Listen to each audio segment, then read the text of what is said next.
გავაგრძელოთ ჩვენი მიმოხილვა სხვადასხვა ციურის სხეულების ზომების და ამ ვიდეოში ვისაუბრებთ გალაქტიკათაშორის ზომებზე უკვე. წინა ვიდეოში გავჩერდით ჩვენს გალაქტიკაზე დედამიწის გადმოსახედიდან როგორ გამოიყურება და ისევ გავიხსენოთ ის ფაქტი, ანუ კიდევ ერთხელ ვახსენებ, რომ თითოეული წერტილი აქ რეალურად არის ბევრი ვარსკვლავი ერთად. ანუ ვარსკვლავების ჯგუფებს აღნიშნავს და არა ერთ ვარსკვლავს, უმეტეს შემთხვევაში ეგრეა.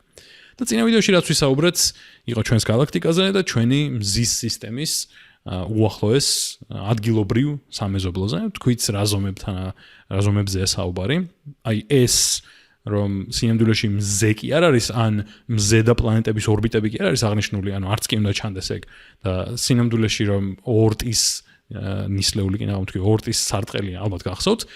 დაახლოებით 1 სინათლის წელიწადი არის ამის ზომა.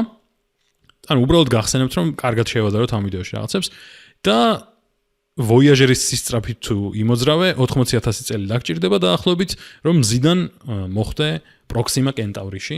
კენტავრიში იმედია არა, მაგრამ კენტავრისთან ახლოს, რომელიც არის უახლოესი ვარსკვლავი მზესთან.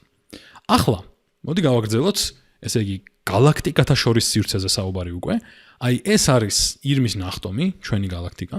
და რამდენიმე თანამგზავრი გალაქტიკაც ყავს შედარებით მცირე ზომის და მცირე ცხადია ბრჭყალებში, იმიტომ რომ ესეც უზარმაზარი ციური სხეულებია, მაგრამ უახლოესი დიდი გალაქტიკა, უახლოესი მეზობელი დიდი გალაქტიკა არის ანდრომედა. წინა ვიდეოში თუ ახსენე მგონი, ანდრომედა მე მგონი არ მიხსენებია, მაგრამ ეგაა 2.5 მილიონი სინათლის წელიწადი. ანუ ორტის სარტყელი თუ არის 1 სინათლის წელიწადი და ეგ არის სადღაც 50,000 ჯერ უფრო დიდი ვიდრე დედამიწიდან მზემდე მანძილი, ანუ ასტრონომიული ერთეული. ეს არის 2.5 მილიონ ჯერ მეტი. გაცილებით მეტი. ანუ უკვე ამ ვიდეოში შედარებებს აღარ გამოვიყენებ, ანუ აღარ დავიწყებ მარცვლის შედარებას სტადიონთან და ასე შემდეგ, იმიტომ რომ შედარებებიც კი უკვე ისეთი გახდება, რომ მაგათი წარმოდგენაც კი რთული იქნება და აზრი არ აქვს, ამიტომ პირდაპირ გავაგრძელებ. და სხვათა შორის წინა ვიდეოში რაც აღვნიშნე ანდრომედაზე, ის იყო რომ დაახლოებით 1 ტრილიონი ვარსკვლავი არის ანდრომედაში. უზარმაზარი რაოდენობა ხო ვარსკვლავების. ჩვენთანაც, როგორც ვთქვით, ძალიან ბევრია. და თვითონ აი ეს სივრცე, რაც აქ გვაქვს აღნიშნული არის, დაახლოებით 4, ცოტა შორს გამოვიდეს, მაგრამ მოდი წავშალოთ. 4 სინათლის წელიწადი. 4 სწ. ეს. ახლა მოდი გადავინაცვლოთ, ესე იგი, აქამდე ვისაუბრეთ, ანუ თქვით უბრალოდ უახლოესი მეზობელი ვინაა, მაგრამ სინამდვილეში ამასაც თავისი ადგილობრივი სამეზობლო გააჩნია და აი ეს მთლიანობაში აი აქ რასაც ხედავთ. ანუ ჯერ ერთი პირველ რიგში, აი აქ არის წითლად რაცა აღნიშნულივით, აქ არის ირმის ნახტომი და აქ არის გვერდზევე ანდრომედა და ამათ შორის მანძილი ძალიან პატარა იქნება აქ რაღაც ერთი ცუცქნა, ანუ ვერც გავარჩევთ, რაღაც ერთი წერტილი აღნიშნავს ამათ შორის მანძილს მთლიანად და აი ამ ერთიანობას, რაც აქ არის აღნიშნული, ეწოდება, მოდი ქართულადაც დავწერე და ინგლისურადაც. ინგლისურად არის Virgo supercluster. ანუ ქართულად პრინციპში იგივე, მაგრამ მაინც დავწერ ვირგოს სუპერკლასტერი. და ეს რას გულისხმობს? ეს მოიცავს, ანუ ესე იგი ისევ კარგად დაუკვირდეთ იმასაც, რომ თითოეული წერტილი არ აღნიშნავს აუცილებლად გალაქტიკას. არამედ აღნიშნავს რამდენიმე გალაქტიკას დიდი ალბათობით. ანუ ზოგი შეიძლება თითო გალაქტიკა იყოს, მაგრამ ზოგიერთი მათგანი არის რამდენიმე. ანუ ამდენად დიდ ზომებზე უკვე საუბარი და ეს არის ვირგოს სუპერკლასტერი, რაც გულისხმობს უბრალოდ სუპერ ჯგუფს, ანუ დიდ ჯგუფს გალაქტიკების, რომელიც კიდევ უფრო დიდ ზომებზეა ახლა აქ საუბარი, არის 150 მილიონი სინათლის წელიწადი. ესე იგი, ეს არის 150 მილიონი სინათლის წელიწადი და უამრავი გალაქტიკაა ჩაყრილი აქ და თითოეული გალაქტიკა მილიარდობით და ტრილიონობით ვარსკვლავისგან შედგება. მაგრამ აქ არ ვჩერდებით, ხო? უნდა გავაგრძელოთ. აი, ეს სურათი უკვე, სადაც ახლა მივედით. არის ჩვენი უახლოესი და ისევ ანუ და ახლო ბრჭყალებში უნდა იყოს, მაინც ხაზს გავუსვამ. რანაირ ზომებზე საუბარი, აღარც კი მინდა რომ უკვე მაგაზე დეტალურად დავიწყო ლაპარაკი.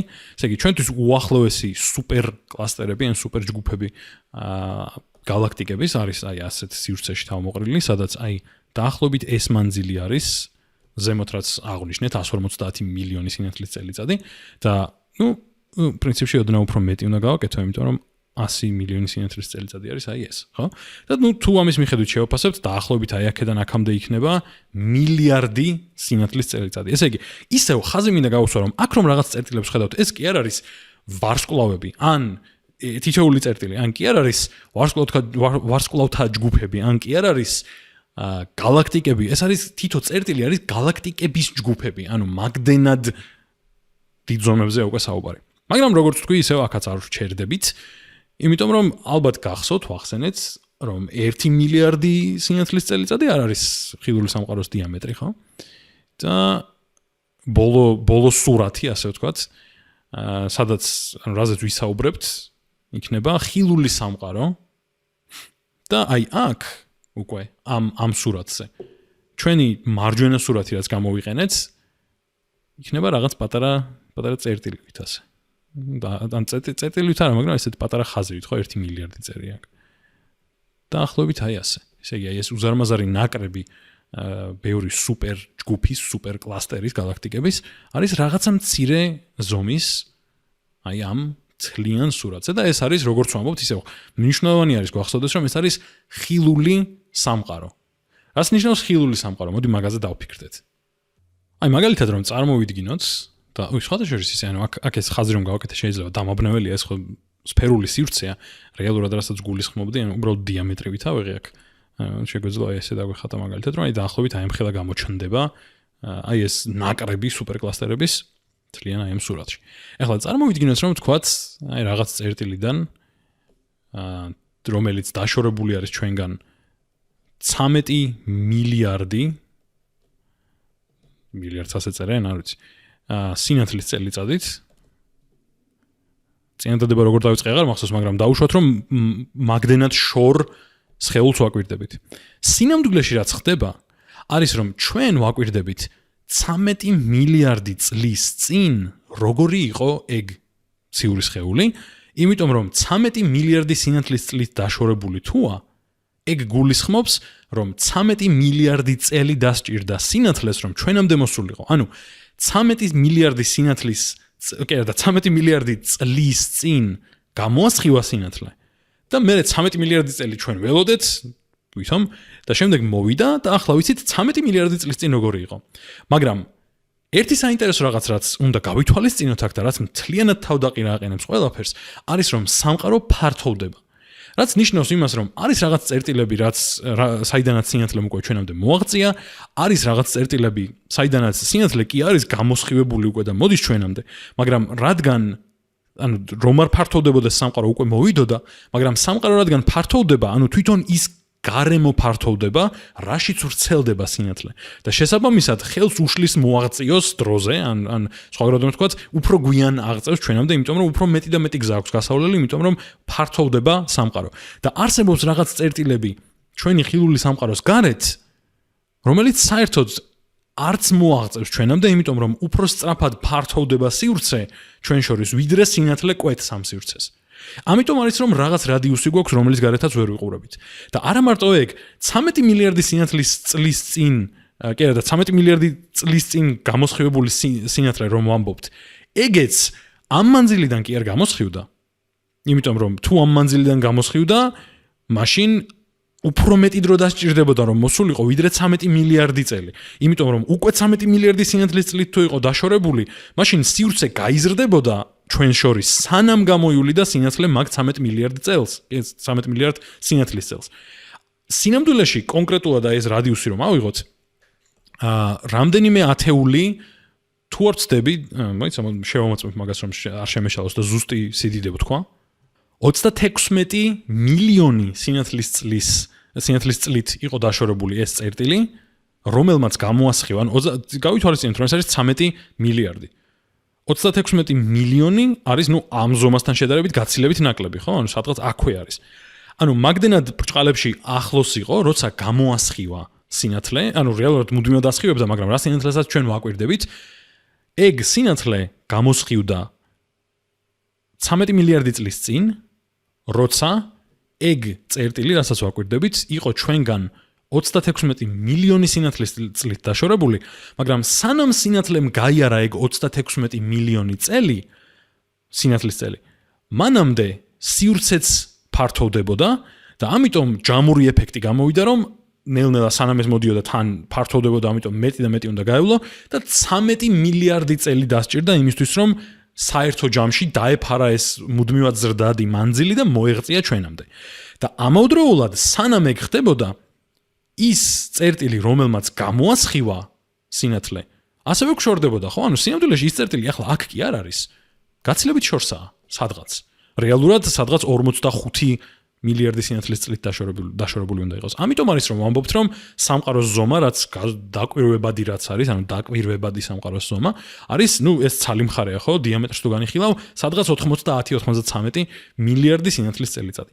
და ეგეც კი მხოლოდ რაზეც შეგვიძლია რომ ასე თუ ისე ვიმსჯელოთ იმის გამო, რომ რასაც ვაკვირდებით მოსულ სინათლეს, მაგას ვითვალისწინებთ, რომ ხო, ეს ამდენი ხანი მოდიოდა, მაგრამ თან სამყარო ფართოვდება და ამიტომ რეალურად ზომები იქნება აი ამ ხელა. ამაზე ამ ვიდეოში არ მინდა რომ ძალიან დეტალურად ვისაუბრო, იმიტომ რომ რთული წარმოსადგენი არის საკმაოდ, ამის გეომეტრია და ცალკე ვიდეო იქნება ამაზე. აქ ცოტა უფრო ზედაპირულად ვსაუბრობ ამის შესახებ და ესეც კი არის კაცმა არ იცის რეალურად რა ნაწილი მთლიანი სამყაროსი. არის მოსაზრება რომ შეიძლება რასაც ჩვენ ვაკვირდებით იყოს მხოლოდ ერთი გაყოფილი 1023 ხარისხზე ნაწილი მთელი სამყაროსი, რაც წარმოუდგენელია, ხო? ანუ ნებისმიერი რაღაც, რასაც ამ ვიდეოში ვლაპარაკობთ, საერთოდ წარმოუდგენელია. ანუ ჯერ კიდევ ირმის ნახტომზე რომ ვლაპარაკობდით, უკვე რაღაც გაუგებრობაში ხარ და უბრალოდ აბსტრაქციებზე ფიქრობ, მაგრამ აი ეს კიდევ უფრო მეტად, ანუ რაღაც აღბრთოვანებას, შიშს, დაბნეულობას, ინტერესს, ანუ ბევრ რაღაცას იწვევს ერთდროულად. უცნაური საინტერესო რამეა. ის სამყარო, რომელშიც ვართ. სხვა მოსაზრებებიც არის, რა თქმა უნდა, არის მოსაზრება, რომ მაგალითად პირიქით შეიძლება იმაზე პატარაა, ვიდრე გგონი. ანუ ძალიან ბევრი მოსაზრება, იმიტომ რომ უკვე ამ პროპორციებზე როცა საუბარი და რეალურად ასე რთულ ფიზიკაზე, იმიტომ რომ ყველაფერს რთული ფიზიკა იმ გაგებით, რომ ანუ ერთის მხრივ ისედაც რთულია ეს ფიზიკა, კოსმოლოგია და ასტრონომია, თავისი სირთულეები აქვს თეორიას და მეორე მხრივ გაზომვაც პრობლემაა, ხო? იმიტომ რომ იდეალური ხელსაწყოები არ გვაქვს იმისთვის, რომ რაღაც ვზომოთ.